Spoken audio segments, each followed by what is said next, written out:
Baik, Anda masih bersama kami dalam Insaku spesial bulan suci Ramadan yang mengangkat tema tentang setiap diri adalah pemimpin. Kita akan lanjutkan lagi untuk mendengarkan pertanyaan selanjutnya disampaikan oleh Ibu Anita yang akan dijawab oleh Ustadz Syed.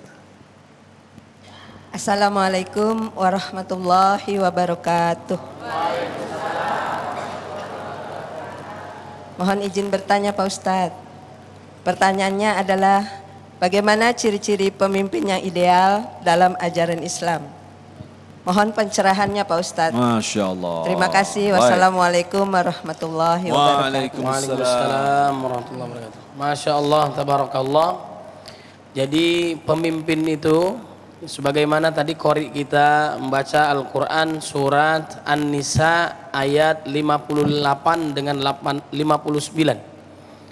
Pertama, kita harus taat kepada Allah dan Rasulnya. Ya ayyuhalladzina amanu atiullaha wa atiur rasul. Itu mutlak, jangan tanya. Apa yang diperintahkan Allah kerjain semua dan Rasulnya. Apa yang dilarang Allah sama dengan yang dilarang Rasul, maka tinggalkanlah. Totalitas, apa yang diperintahkan Allah kerjain, yang dilarang Allah dan Rasul tinggalin. Kemudian ketaatan kita yang ketiga adalah ulil amri. Ulil amri, pemimpin, itu ada tiga. Yang ketiga ya. Kemudian kita wajib taat dengan orang tua, satu, wajib. Taat kepada suami, wajib. Yang ketiga taat kepada pemimpin, ini wajib. Suami, orang tua, pemimpin, wajib kita taat. Tapi tidak mutlak ketaatannya selama menyuruh kepada kebaikan. Kalau nyuruh maksiat dan dosa, maka tinggalkan. Nggak ada kewajiban. La ta'ata li makhluk fi maksiatil khaliq. Tidak ada ketaatan kepada makhluk selama dia menyuruh kepada maksiat kepada Allah Subhanahu wa taala. Ngerti Bu ya? Itu taat kepada Allah, Rasulnya, pemimpin, orang tua dan juga suami. Kemudian bagaimana ciri-cirinya? Kalau kita lihat ayat 58-nya sebelum itu adalah Allah perintahkan kita kalau menjadi pemimpin, innallaha ya'murukum an tu'addul amanat. Harus amanah. Wa idza hakamtum bainan nasi an tahkumu bil adl. Kalau hukum buat rakyat kita dan sebagainya harus adil, ya. Tidak tumpul ke bawah, ya kan? Apa namanya? Tajamnya ke bawah, tumpulnya ke atas misalnya. Nggak boleh, harus adil. Satu amanah, yang kedua adil. Kemudian ciri-ciri lainnya adalah apa? Harus beriman kepada Allah Subhanahu wa taala. Ini dalam Islam nih ya. Mencari pasangan yang mukmin, yang mukminah. Benar gak? Bahkan bahasa Al-Qur'an itu wala tangkil musyrikati hatta yu'min. Wala amatum mu'minatun khairum min musyrikati walau a'jabatkum wala tungkil musyrikin hatta yu'minu. Wala abdum mu'minun khairum min musyriki walau a'jabakum. Jadi misalkan pasangan kita ini orang kaya, terkenal tapi tidak beriman kepada Allah, itu lebih kurang bagus, bahkan tidak diterima oleh Allah Subhanahu wa taala dibandingkan yang jauh lebih mulia walaupun dia budak. Bayangkan coba, walaupun dia budak tapi dia beriman kepada Allah Subhanahu wa taala. Jadi memuliakan, mengutamakan, jelas harus beriman kepada Allah dalam merekrut karyawan, bahkan dalam Islam. Bahkan Nabi dapat teguran dari Allah dalam surat Abasa. Nabi semangat dakwah kepada Abu Jahal, Abu Lahab, tokoh-tokoh Quraisy. Sedangkan pada saat itu datang Abdullah bin Umi Maktum yang minta nasihat dari Nabi, dari Al-Quran. Tapi Nabi fokusnya kepada tokoh-tokoh Quraisy. Nah, datang teguran dari Allah Subhanahu wa taala bahwa mukmin itu lebih utama, apalagi yang ingin dia pelajari Al-Quran, apalagi dia taat kepada Allah. Pemimpin harus beriman kepada Allah dalam versi Islam. Kemudian yang kedua adalah dia harus adil. Kemudian yang ketiga dia harus amanah. Yang keempat dia mempunyai kemampuan. Dia mempunyai kemampuan. Ada sahabat Nabi, dia menginginkan jabatan, kata Nabi, jangan, kamu ini lemah, kamu ini nggak sanggup, nanti bebannya sangat berat di sisi Allah Subhanahu wa taala. Kalau disanggup, masya Allah.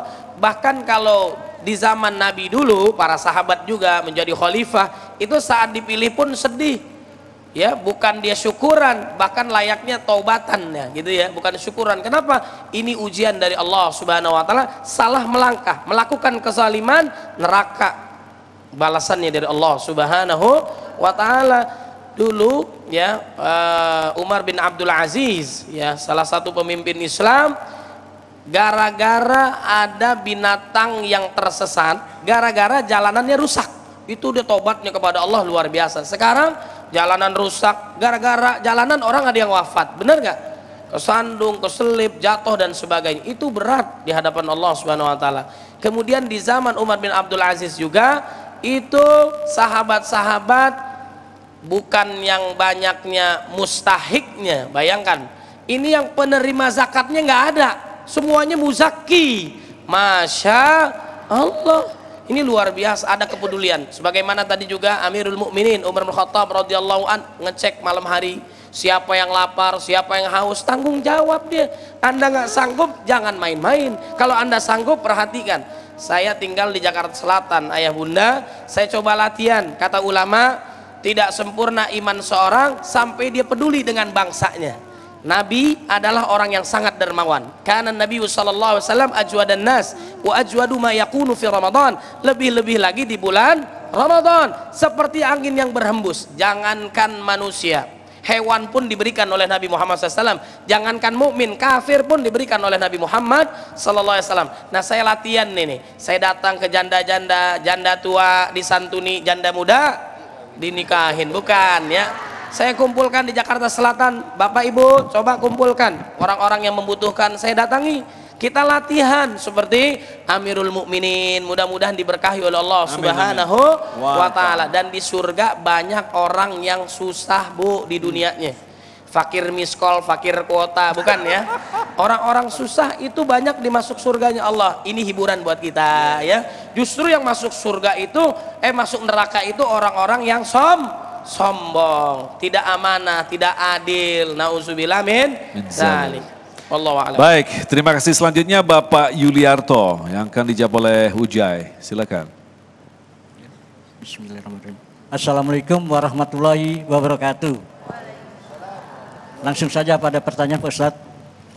Seorang pemimpin sudah berusaha sebaik mungkin dalam menjalankan amanah yang diembannya. Namun tentu saja ada yang kurang berkenan. Pertanyaannya, bagaimana menyikapi tentang hal ini? Demikian pertanyaan saya. Wabillahi taufiq wal hidayah. Wassalamualaikum warahmatullahi wabarakatuh. Silakan Ujai. Waalaikumsalam warahmatullahi wabarakatuh. Sebelum saya jawab, kadang-kadang jamaah yang bertanya itu tidak memperhatikan dulu siapa sebenarnya ustadz yang ditanyanya. Yang ditanya Ujai matanya kemari, begini Ustaz, teman-teman. Tapi nggak apa-apa. Mudah-mudahan jadi ilmu yang bermanfaat.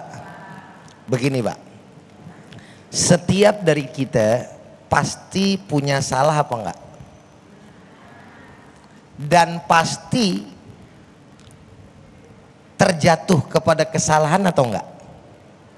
Karena kita manusia biasa. Makanya kita sebagai manusia dikatakan al-insan mahallul khata' wan nisyan. Manusia tempat salahnya dan tempat salah dan lupa. Kenapa? Karena kita nggak maksum. Illa para nabi, terkhusus baginda kita Nabi besar Muhammad sallallahu alaihi wasallam. Artinya jika seseorang yang beriman kepada Allah Subhanahu wa taala, siapapun dia, terkhusus ketika dia sebagai orang yang menjadi pemimpin atas kaumnya, selama dia bukan nabi, pasti ada kekeliruan yang dia jalani. Lalu bagaimana kemudian Islam menyikapinya? Ya wajar saja. Akan tetapi perlu diketahui, siapapun dia ketika dia berbuat kesalahan, kan gitu. Jangankan pemimpin, orang biasa saja harus bersegera untuk memperbaiki daripada yang namanya kesalahan tersebut. Maka dikatakan di dalam hadis yang populer, baginda Nabi besar Muhammad SAW bersabda, faqala Nabi, ittaqillaha haitsuma kunta wa atbi'is sayyi'ata alhasanata tamhuha wa khaliqin nas bi khuluqin hasanin, gitu ya. Ai kama qala Nabi sallallahu alaihi wasallam. Ini hadis menarik nih, Pak. Ya, Bang. Bertakwalah kalian kepada Allah. Tuh, bertakwalah kalian kepada Allah. Berarti kalau bicara bertakwa, perbuatan baik, perbuatan dosa tuh. Baik. Hai summa kunta, dimanapun kamu berada. Di kantor bertakwa,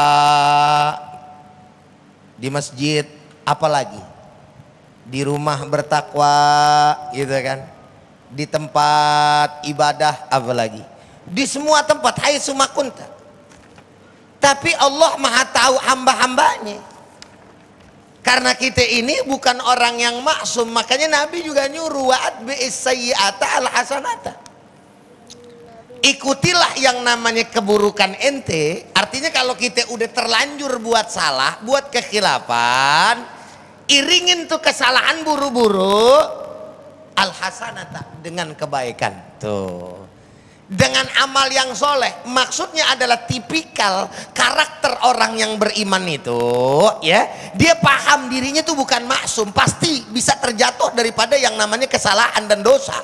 Tetapi orang yang beriman adalah ketika dia jatuh di dalam kesalahan tadi, dia akan memperbaikinya buru-buru. Tuh, artinya jangankan bicara kepemimpinan, bicara rakyat biasa kalau beriman kepada Allah, bagusnya begitu tuh.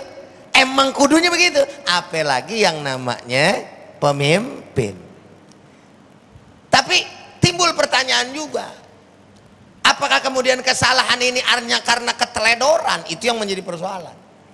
Kalau kesalahan tadi karena backgroundnya yang tidak mampu untuk kemudian menjadi seorang pemimpin bagi kaumnya, lalu dipaksakan, nah ini masuk kategorinya idza usidal amru li ghairi ahli fantaziru sa'ah. Nah yang kayak begini bahaya malah. Apabila satu urusan diberikan kepada yang bukan ahlinya, maka tunggulah kehancurannya. Maka tadi kata Ustadz bilang, kalau yang namanya orang menjadi pemimpin harus punya kemampuan. Jangan ibarat kata mau doang jadi pemimpin tapi kemampuannya kagak ada. Mesti punya ilmu, mesti punya yang namanya tipikal kepemimpinan tersebut, karakter kepemimpinan tadi, sehingga pada akhirnya yang dipimpinnya akan merasakan kebaikan-kebaikannya. Wallahu a'lam bishawab. Jadi pada intinya kita menjadi seorang pemimpin juga harus tahu diri bahwa kita memiliki kemampuan atau tidak. Baik, kita akan lanjutkan lagi untuk menjawab pertanyaan selanjutnya selepas pesan-pesan berikut ini. Damai Indonesiaku.